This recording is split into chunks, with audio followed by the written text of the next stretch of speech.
Students, आज बेटा हम वेस्पर थ्योरी का जो सेकंड पार्ट है वो डिस्कस कर रहे हैं। बेटा आपको पता है वेस्पर थ्योरी जिसको हम बोलते हैं valence shell electron pair repulsion theory, ये बेटा बेसिकली जितने भी कंपाउंड्स हैं, ठीक है ना, जितने भी आपके पास मॉलिक्यूल हैं बेटा, उनके शेप के बारे में, उनकी शेप कैसी होगी, उनका स्ट्रक्चर कैसा होगा बेटा, उनके बारे में एक्सप्लेन करती है।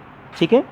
अब इसमें सबसे पहला पॉइंट ये है कि मान लो आपके पास बेटा कोई भी मॉलिक्यूल है, अगर वहाँ पर सभी जितने भी इलेक्ट्रॉन पेयर हैं वो सभी के सभी बॉन्ड पेयर हैं, ठीक है ना, कोई लोन पेयर प्रेजेंट नहीं है, तो बेटा जो मॉलिक्यूल की शेप होगी वो कैसे होगी, ध्यान से देखना बेटा। भाई आपको पता है जो बेटा कोई भी अगर हम बात करते हैं इलेक्ट्रॉन पेयर की तो इसमें दो पॉसिबिलिटी होती हैं, बॉन्ड पेयर भी हो सकता है, लोन पेयर भी।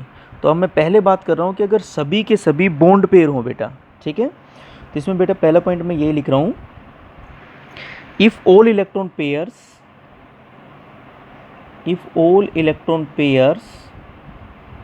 Are bond pair,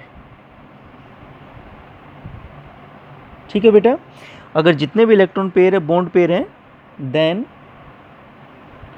the shape of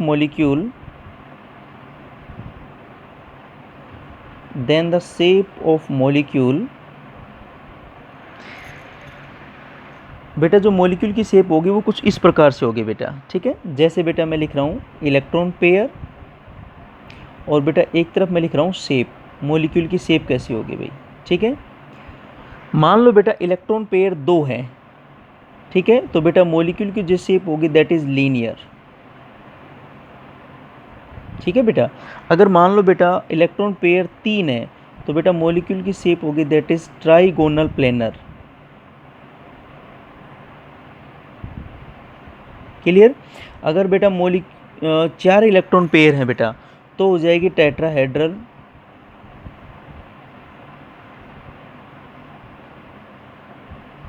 बेटा पांच इलेक्ट्रॉन पेयर हैं तो बेटा हो जाएगी that is trigonal, that is बेटा ट्राइगोनल बाईपिरामिडल।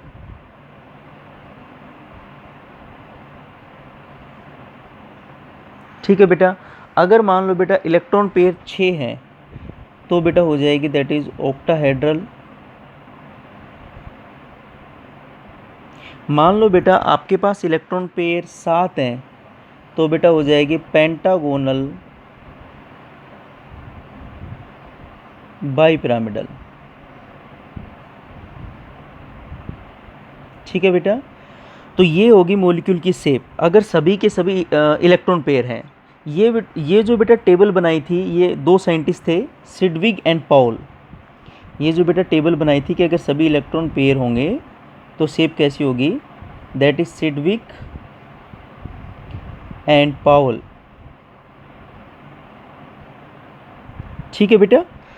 अब अगर हम बात करें भाई, आपको पता है कि अगर लोन पेयर प्रेजेंट होगा तो लोन पेयर होने की वजह से बेटा मॉलिक्यूल की शेप डिस्टॉर्ट हो जाती है, ठीक है, मॉलिक्यूल की शेप बेटा चेंज हो जाएगी, ठीक है ना। तो इसमें जो बेटा नेक्स्ट पॉइंट है वो हम ये कंसिडर करते हैं, next point, if lone pair are present then shape of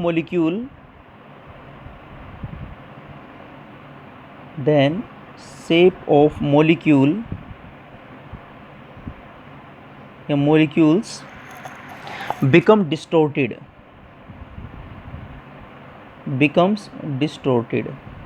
बेटा जो मॉलिक्यूल की शेप है वो डिस्टोर्ट हो जाएगी।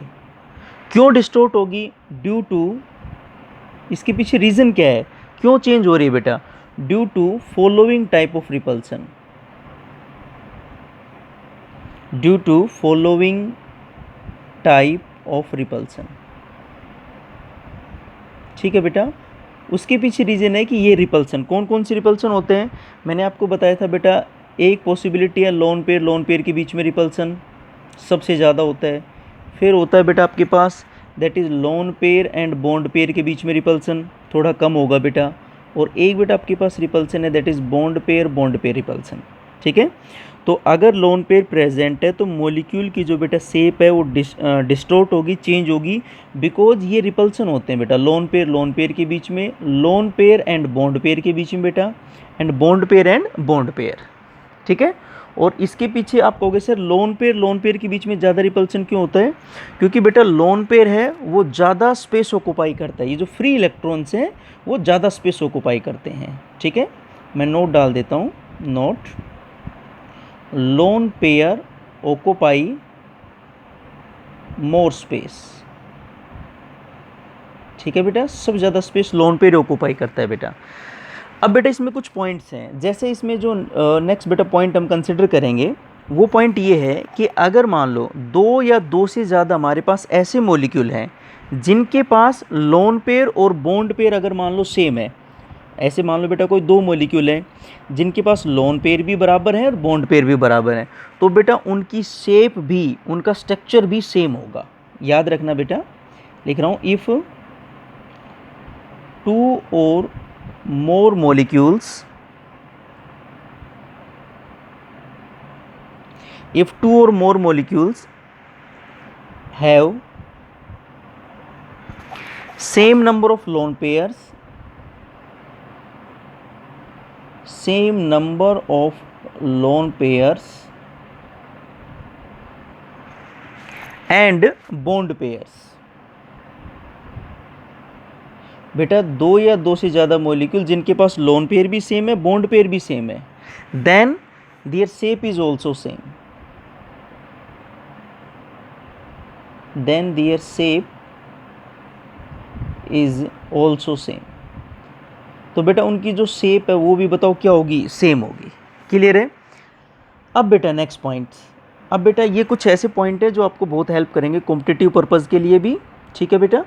अगर मान लो सपोज करो बेटा, अगर किसी मॉलिक्यूल की हाइब्रिडाइजेशन, आगे बेटा मैं डिस्कस करूँगा ये, ठीक है ना, तो बेटा अगर मान लो किसी मॉलिक्यूल की हाइब्रिडाइजेशन sp3d है, इफ sp3d हाइब्रिडाइजेशन है बेटा, मान लो बेटा आपके पास कोई मॉलिक्यूल है जिसकी बेटा हाइब्रिडाइजेशन बताओ क्या है, sp3d, तो हमेशा वहाँ पर जो लोन पेयर अगर प्रेजेंट हैं तो वो बेटा इक्विटोरियल पोजीशन पे प्रेजेंट है, then lone pair always present at equatorial position. अब आप कहोगे सर ये इक्विटोरियल पोजीशन क्या है, ठीक है भाई, सबसे पहले आपको ये पता होना चाहिए इक्विटोरियल पोजीशन। बेटा देखो एक होती है एक्सियल, एक होती है बेटा इक्विटोरियल, ठीक है। मान लो बेटा कोई भी चीज़ रोटेट कर रही है तो जिस एक्सिस के अराउंड कोई चीज़ रोटेट करती है वो हो जाएगी बेटा एक्सियल पोजीशन। मान लो बेटा ये पेन ऐसे रोटेट कर रहा है तो ये पोजीशन हो जाएगी एक्सियल, और इसकी जो परपेंडिकुलर पोजीशन होगी बेटा उसको हम क्या बोलेंगे, दैट इज़ इक्विटोरियल। मान लो बेटा कोई भी चीज़ है जो रोटेट कर रहा है, ठीक है ना, तो मान लो ये ऐसे रोटेट हो रहा है भाई, कोई भी चीज़ ऐसे रोटेट कर रहा है जैसे पेन, तो ये पोजीशन तो बेटा हम कंसिडर कर लेंगे एक्सियल, और इसकी जो परपेंडिकुलर पोजीशन होगी, ठीक है ना, उसको हम बोल देंगे that is equatorial position. Clear है? तो अगर ये एक्सियल है, अगर इस एक्सिस के अराउंड कोई चीज़ रोटेट कर रहा है तो इसकी जो परपेंडिकुलर पोजीशन है बेटा इसको बताओ हम क्या कंसिडर कर लेंगे, इक्विटोरियल। तो ये एक्सियल हो गया बेटा, ठीक है, और ये बेटा हो जाएगा दैट इज़ इक्विटोरियल। तो जब आप मॉलिक्यूल की शेप बनाओगे, अगर उसकी हाइब्रिडाइजेशन sp3d आती है तो बेटा वहाँ पर बताओ लोन पेयर कहाँ मिलेंगे, दैट इज़ इक्विटोरियल पे। अब आप ये मत समझना कि यही इक्विटोरियल है, अगर हम बेटा पेज को टर्न करें और अगर ऐसे रोटेट करने लग जाऊँ मैं तो बताओ इक्विटोरियल क्या होगी, इसकी परपेंडिकुलर होगी। क्लियर है? नेक्स्ट बेटा हमारे पास जो नेक्स्ट पॉइंट आता है बेटा इंपॉर्टेंट, अगर मान लो बेटा हाइब्रिडाइजेशन हमारे पास होती है दैट इज़ sp3d2, या बेटा आपके पास होती है दैट इज़ sp3d3, ठीक है बेटा, d2 हाइब्रिडाइजेशन हो या फिर d3 हाइब्रिडाइजेशन हो बेटा, और अगर एक लोन पेयर प्रेजेंट है, ठीक है, and if one lone pair is present, और अगर बेटा वहाँ पर केवल एक लोन पेयर प्रेजेंट है, ठीक है, तो वो बेटा लोन पेयर एक्सियल पे भी आ सकता है और इक्विटोरियल पोजीशन पे भी आ सकता है, then the lone pair can be placed at axial, ठीक है बेटा, एक्सियल पोजीशन पे भी आ सकता है और इक्वेटोरियल पोजीशन, और इक्वेटोरियल पोजीशन। अगर एक ही लोन पेयर प्रेजेंट है तो एक्सियल पे भी आ सकता है बेटा और इक्वेटोरियल पे भी आ सकता है, ठीक है। और अगर मान लो बेटा हाइब्रिडाइजेशन सेम है, यही हाइब्रिडाइजेशन है, ठीक है, अगर हाइब्रिडाइजेशन है बेटा sp3d2 या बेटा sp3d3, ठीक है। और अगर मान लो बेटा दो लोन पेयर प्रेजेंट है and if two lone pair are present, मान लो बेटा दो लोन पेयर प्रेजेंट है, ठीक है, तो बेटा उन दोनों लोन पेयर की पोजीशन एक्सियल मिलेगी आपको। Then the lone pair are placed at axial position, तो जो बेटा उनकी पोजीशन मिलेगी वो बेटा एक्सियल पोजीशन मिलेगी, ठीक है बेटा। तो ये कुछ ऐसे पॉइंट थे बेटा, ठीक है, जो कॉम्पिटिटिव में अलग अलग एग्जाम में बेटा पूछे जा चुके हैं। अब बेटा मैं आपको सिस्टेमेटिक पैटर्न से मॉलिक्यूल की शेप, क्या उनके हाइब्रिडाइजेशन होगी, क्या लोन पेयर होंगे बेटा, ये सारी चीज़ें बेटा मैं डिस्कस कर रहा हूँ अब, ठीक है ना। तो बेटा सबसे पहले एक मैं बना लेता हूँ बेटा, एक टेबल में बना रहा हूँ, दैट इज़ टाइप, ठीक है बेटा। एक में बेटा हम डालेंगे दैट इज़ हाइब्रिडाइजेशन, एक कॉलम में हाइब्रिडाइजेशन, ठीक है बेटा, एक कॉलम में हाइब्रिडाइजेशन डालेंगे। एक में बेटा हम डालेंगे दैट इज़ कितने वहाँ पर बॉन्ड पेयर हैं, एक में बेटा हम डालेंगे कितने लोन पेयर हैं, एक में बेटा हम डालेंगे दैट इज़ शेप कैसी होगी भाई, और बेटा एक कॉलम में हम डालेंगे दैट इज़ एग्जाम्पल्स, ठीक है। अब बेटा हम ये टेबल स्टडी करेंगे, type, hybridisation, bond pair, lone pair, shape और एग्जाम्पल, ठीक है। जैसे बेटा मैंने पहला मान लो टाइप लिया दैट इज़ AB2, मान लो बेटा मैंने AB2 टाइप लिया, ठीक है। अब AB2 का मतलब बेटा ये हो जाएगा कि भाई वहाँ पर ये जो बेटा जिसका नंबर लेस है, ठीक है ना, ये तो सेंटर में है, और ये जो B है ये सराउंडिंग एटम है, ठीक है ना। यहाँ पे B का मतलब हो गया bond pair, it means A तो सेंटर में एटम रहेगा और इसके सराउंडिंग में दो बॉन्ड पेयर प्रेजेंट है बेटा, ठीक है। तो बेटा इसके अगर मैं ऐसा अगर इसको सिंपली रिप्रेजेंट करना हूँ तो मान लो ये A है और इसके सराउंडिंग में ऐसे दो बॉन्ड पेयर है। अगर मैं जनरली इसकी शेप रिप्रेजेंट करूँ तो मान लो बेटा ये A हो गया सेंटर में, ठीक है, और इसके सराउंडिंग में दो एटम है B। तो आपको पता है कि यहाँ पर तो सिर्फ दो ही बॉन्ड पेयर ही हैं भाई, ये इस बॉन्ड में दो इलेक्ट्रॉन है बेटा, इस बॉन्ड में दो इलेक्ट्रॉन है, तो दोनों की दोनों बॉन्ड पेयर हैं, तो बॉन्ड पेयर तो दो हो जाएंगे, लोन पेयर कितना होगा 0। ये जो शेप है बेटा ये कैसी शेप है, दैट इज़ लीनियर शेप है, ठीक है। हाइब्रिडाइजेशन क्या होगी भाई, आपको पता है जब एक बॉन्ड है वो सिग्मा बॉन्ड होता है बेटा, ये सिग्मा पाई बॉन्ड के बारे में बेटा मैं आपको बताऊंगा।